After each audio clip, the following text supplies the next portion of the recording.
Hello viewers, good morning. Soumi লাইফস্টাইলে তোমাদের জানাই সবাইকে ওয়েলকাম। আজকে তোমাদের সাথে শেয়ার করব চিংড়ি মাছ দিয়ে কচুর শাকের রেসিপি।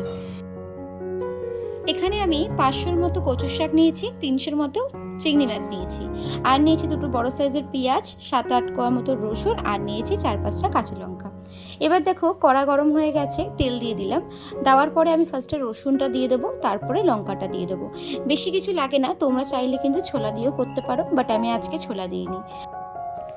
রসুনগুলো অর্ধেক ভাজা হয়ে গেলে তারপরে দিয়ে দেবো পেঁয়াজটা ভালো করে ভাজা হবে। এর মধ্যে আমি একটু নুন দিয়ে দেবো, তাতে করে পেঁয়াজটা লালচে হয়ে যায় এবং মজে যায়।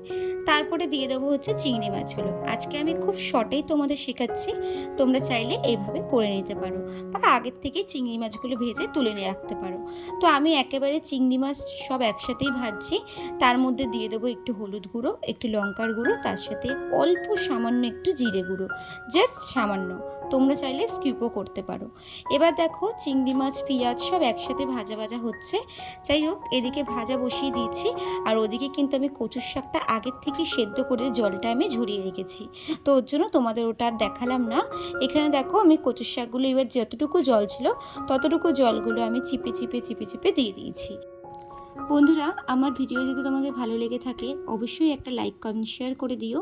একদম আমি নতুন, যদি কোনো ভুলভ্রান্তি হয়ে যায় অবশ্যই একটু সাহায্য করো।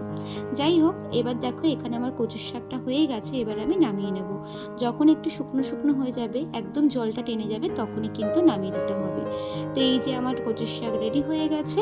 কেমন হয়েছে আজকে রেসিপিটা অবশ্যই কিন্তু কমেন্টস করে জানিও। ভালো লাগলে চ্যানেলটা শেয়ার করে দিও। Thanks for watching my video.